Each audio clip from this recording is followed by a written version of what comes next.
this breaks up every so often, so if it goes quiet, the connection goes and then it just comes back on again. So. That's cool. Yeah, no, I just wanted to ask about what exactly the notes were that you put down, just so I can be clear on what you guys understand on your end. Yeah, bear with me, because I've written on a loose piece of paper and not written it onto the notes. Yeah, that's absolutely fine. I end up with all of these. So I've put that that your speech was a little bit hesitant when you first were talking to me, and then you asked whether it was normal for people to be forced into hospital if they had kind of withdrawn from services and not been available. And I'd explained to you that there would have to have been another reason for anybody to be detained more than the fact that they hadn't kept some appointments. So personally, I can't read my own writing now. You said you were aware that you had called somebody autistic when they'd come to the house. And then my note is that you were harassed by a neighbour. You didn't have a very good experience on Boston Ward 12, stating that there was abuse from staff and that somebody had robbed your work, and then that you'd spoken about the potential abuse and kind of the systems, which we kind of spoke about for a while. Yeah, that sounds about right. You described yourself as being, because after that I'm going to have to look up the spelling of free speech, absolutist. Yeah, that was the one. You felt that people's views were, that people were kind of going to attack you because of your political views and feelings. And we talked about current attempts, so I spoke about current attempts of the services to contact you, and my kind of suggestion that if you avoid, it causes more concern and anxiety than if you and eventually avoiding a meeting type thing. And the notes had suggested, I've repeated this in my notes, that there appeared to clearly been a period of time when you hadn't had any contact, and then the care coordinator role had changed between different people, and when they tried to follow you up recently, then you had been available once, they'd seen you, and then you hadn't been available when they came to see you again. So have I covered that? Yeah, I write really quickly, and then I thought about, have I covered that properly? So. Yeah, no, that's absolutely fine. It's just that, and there is also the thing where I thought when we changed whatever you would call it, sort of social worker carers, mental health supporters,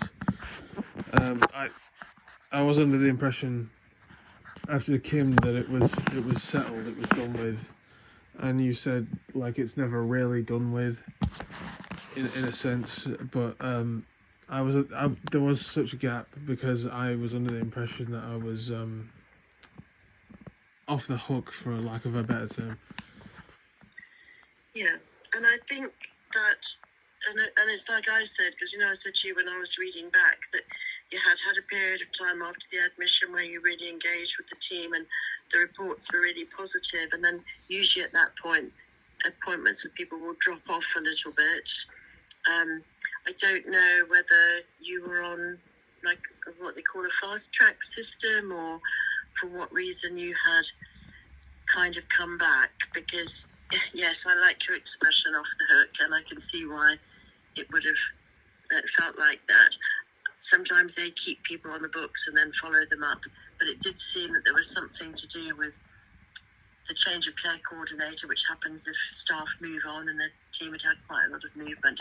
And then when you were allocated Jack, if anyone had seen a record and then they said, oh, this person hasn't been seen, they would have been making effort to have some contact with you. Yeah, well, it's been 2 years since the section, and it was very treacherous. That's probably not the right word. It was very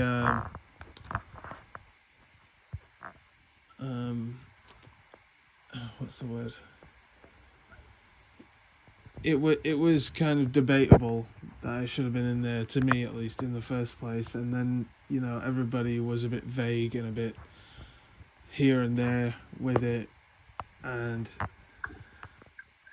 I felt like things would have dropped off by now. I mean, it was a 1.5 week section. I complained about it, made complaints officially, once to PALS, you know, 2 to the NHS. Haven't been able to go to the Ombudsman yet, but it's. Did you feel that it had gone quiet and then suddenly there had been, was there any reason why a service like ours, you know, generally would have had concerns about how you were? That's the thing. I thought the meetings went positively all the way to very recently, you know, to the end of 2023. So I thought when she said, you know, she was done and it was done and over, I thought that was basically what was happening and everything was fine and everything was going to return back to normal. I just feel like a lot of anxiety waiting for these people who put me in that position, and it was kind of scary for me because I didn't know whether I was going to be able to remember my work.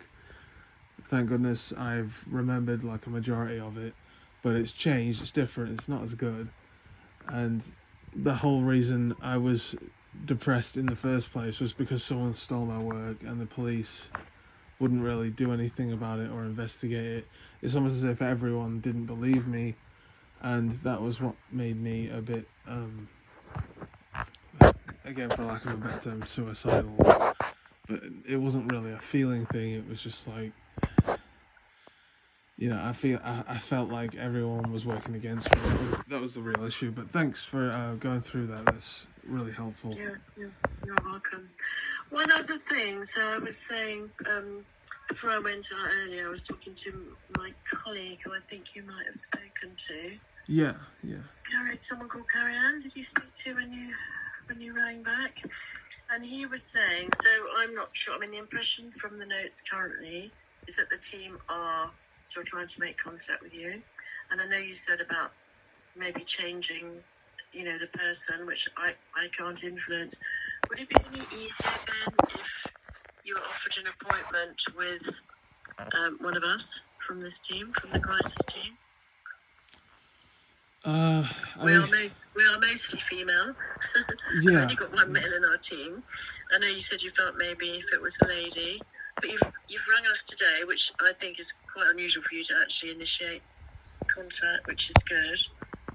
If you felt it would be any easier for you to have, because they will keep, by the look of these notes, they will keep trying to make some contact with you. Yeah, I mean, if you can provide an alternative that I'd be more comfortable with, I mean, obviously that's really helpful to me.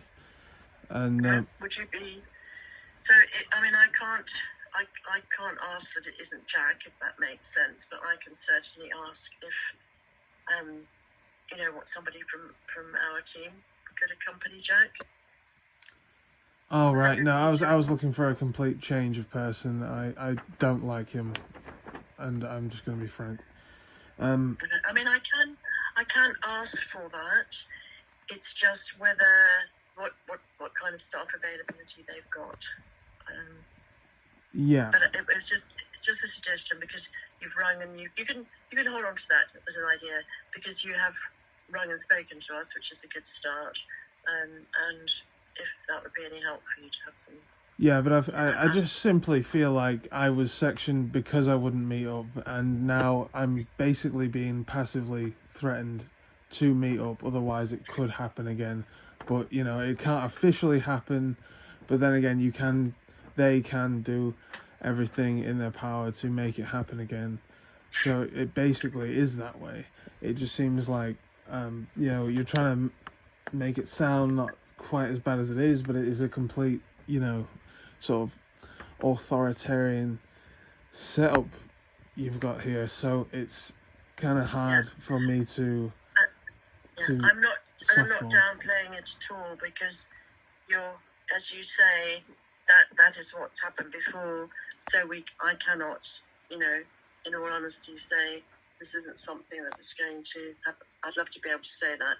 Don't worry about it, it's okay, I'll just make a note saying, you know, you don't want to see services. But let's be honest here, Ben, you do run the risk. And I'm just wondering if you, like I said to you earlier, if you did see somebody and at least speak to them, so that they've had some contact with you. I don't know what their view is about, or what their concerns are about you currently. But of course, you're a patient with a history, so you will always kind of have that little piece of concern about you. That's just the way it goes. Yeah, so I feel like I'm it's not a stigma. It better than it is for you at all. Yeah. I think that would kind of invalidate the way you obviously feel about it. And I'm not doing that. Thanks for that. It's I mean, it'd be ideal if I could have you. You've been really cool this whole time. So maybe, you know, I'm not saying you make that decision, but that's definitely something you can and should note down. I mean, you've been very, very cool with me. Thank you for that. Okay. You're absolutely welcome. So I'll leave it with you. We will pass over tomorrow. I'll pass over everything that you've written. So I'm here tonight until 10 if you want to give us a call. I'm not going out of the office again now, so I'm actually here if you want to give us a call back. That's but like I said this morning, if engaging rather than really, really hoping that it's all going to go away may be easier. Yeah, no, I just wanted to quickly ask why they don't phone call before they drop in, just so I can say whether I'm actually at home or not. Might be helpful. Yes, bear with me. Let me see whether, because if they have tried that, there would be a note that they had. So on the 3rd of April, it just says there was an attempted home visit. On the 2nd of April, there was the appointment, I think, here that you didn't attend. And then, yeah, I can see what you mean, because there isn't anything at the moment to say that they are making a phone call to say, you know, are you going to be able to call around at 11? Yeah, I guess the assumption is I will make a note, because maybe you'd feel a bit easier with that rather than people turning up knocking at your door. I get that. Yeah, definitely. And the problem is that, like, I don't want to be out a bunch of times and then they call for a section because they're worried about me and I wasn't even home, you know. Yeah, no, that's fine. But they technically, so we usually do. We have to make our appointments with a slot, you know, a big wide slot in case we get held up. So sometimes we might say, oh, we'll come a little bit between 11 and 1, which is a bit vague. But technically, the CMHC should try. I don't know whether if you haven't been available, then it might be that they think, oh, we'll try it at different times to see whether you're there. Yeah, and I used to have these sessions over the phone, and they said it's not preferable, but I feel like I'm not being given that option for whatever reason anymore, and it's kind of more convenient for me because I would like to get around. I would like to start making local friends, and you know, especially without the scheduling, it's like I don't know whether I'm going to be able to do a DJ session which takes 3 hours and it can't really have any interruptions, you know, so it's one of those things. Right. I like that because that's the sound, and we do in this team, we do telephone contacts. The thing is that nothing, kind of even from COVID times, is going to replace the face-to-face. So even if somebody spoke to somebody on the telephone, and for example, and they had some worries about them, they would still want to see that person face-to-face. We do that. So here in this team, we don't discharge people unless we've seen them face-to-face. So however much people use other, and since COVID time, we use other kind of mediums and probably the phone more, they would still try, even if they spoke to you, they would still want to see you face-to-face. Yeah, no, that's fine. I just, I would prefer calls at least most of the time, but also it's a case of, like, I believe I've been discharged. I've been told I've been discharged over and over, and yet I'm apparently not, and I'm just wondering, you know, when does it end? When can I have my life back where, you know, you schedule something every day so you keep yourself busy, so you don't really have time for this, you know, you make friends, you go out, you change, you know, it's, I mean, really would also like to like someone to consider like another assessment. I'm trying to get like a private second opinion and things because. Ben, you're breaking up a bit. I lost a bit of what you said.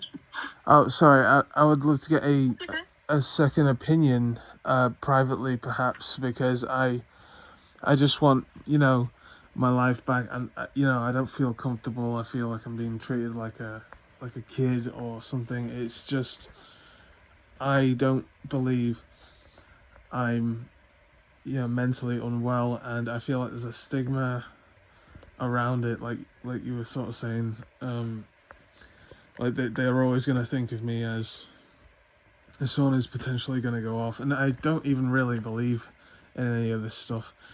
So it's been really difficult for me, and I've got like a lot of problems. I understand that, because if you've had such a long period of time being well, I can see how you feel now when you've been well, and then all of a sudden there's renewed kind of interest in you. I mean, technically, you haven't, according to this, I can look at these records, you haven't been discharged. So we can see 2 listings, we'll say, come to a team, and then the lists underneath will say when a person was discharged. So I can see when you were discharged from the ward, and who else. So in 2020, you were open to us for a brief period, and then you opened twice, I think, to us. So I can see that now. The CMHT, so Jack's team and the consultants team, you have been open to continually since November 2020. Yeah, but I mean, my mother was there when Kim said, she was leaving, but they think that I'm fine, so it's over. So I'm gonna, get her to attest to that. I'll probably try and get in contact with Kim to try and attest to that, because that's definitely what happened. And I haven't been discharged after 2 years when I haven't done anything wrong, or even suspicious of me being mentally ill. So I just, I feel like I have to keep fighting that, because my livelihood is in jeopardy. Are you worried about you? Who else do you have contact with? It's basically just me, my mother. We go see my dad in a care home because he's ill, and I've got my brother and sister, but I don't, my family at large, I don't really see them much. I'm working on a project that's very big, and it took a lot of time that I just needed away, and then it got stolen, and it gets stolen over and over again over these past few years. But I'm able to remember the bulk of my work, so I've been able to sort of keep the dream alive, if you will. And it's just the risk of me getting robbed of it while under a section. It's the risk of my political enemies being interested in being crooked with this system and knocking me up for good. It's just a very risky, very anxious time for me. When if this project works out, I could be making quite a lot of money, and I'm basically coming from nothing. Like, my whole life's been very impoverished and stuff. So I'm just really, really trying to hang on to this, and I feel like this is all just a bit risky to me, and I feel like I prefer someone like you, a bit more level-headed, if anyone. But I feel like this whole thing, there's just something really off about it. And I think once you've had that experience, then that you've had, you would feel a bit insecure, wouldn't you, in terms of your privacy and your peace and your safety, with the the fear ongoingly that might happen to you again. Absolutely. And I get that, because I can't imagine for a minute how awful that must be for you. Yeah. And I think, my only advice at the moment is, don't don't walk in the other direction, because it isn't something, unfortunately, and for good reason sometimes, if you think that sometimes people are, at risk or unsafe or really unwell. So some of these systems have good sides to them as well. And I'm part of this system here in a way, aren't I? I can see both sides for it. So my mother was held on a section once, so I have fairly strong views about that and what happened to her. But don't run, don't run in the other direction, and not at the moment, because it's easier to stand still for a little while and just see, what people's concerns are and what the intentions are, without thinking the worst at the moment. I think that's what I'm saying. Okay, yeah, no, I get that. Thank you. Thank you for being so understanding, So I'll write a note for tomorrow about everything we've spoken about. Ring us back later, so I'm here till 10. And if you do think it would be helpful to have me or one of the team, join an appointment with the CMHT, then that is something that we can arrange. Yeah. I mean, if you don't mind, just really push for it. Maybe instead of, I don't know how much power each party has in this situation. I'm not amongst it, but it's just, I would really prefer a woman, because I've had some experiences in the past with, they're kind of hard to bring up. It includes several different male friends sort of trying to force themselves on me.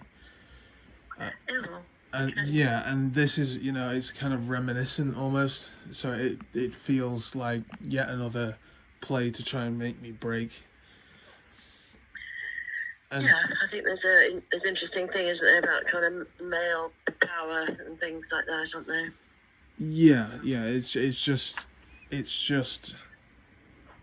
so reminiscent that it's making me uncomfortable, and I've already disclosed this, and it seems to not have been taken into account whatsoever, which is suspect. I think that is about, so the team here is quite unusual in that they do very often have male members of staff, whereas the majority of staff in teams, obviously, with most of us, a lot of us being nurses, mostly female. Yeah. So it's unusual that you've been transferred, by the look of the notes, from one male to another, and that's actually very unusual. So, thanks, maybe. Please do take that. Yeah, thanks. Bring me back if you think of anything else tonight. Otherwise, I'll make sure this all gets passed on tomorrow. Yeah. If you could make a note that that's unusual. Thank you very much for everything, and that's all I've got. And You're welcome. Yeah, it's been awesome. Okay, take care. Take care. Have a good one. Okay, bye. Bye.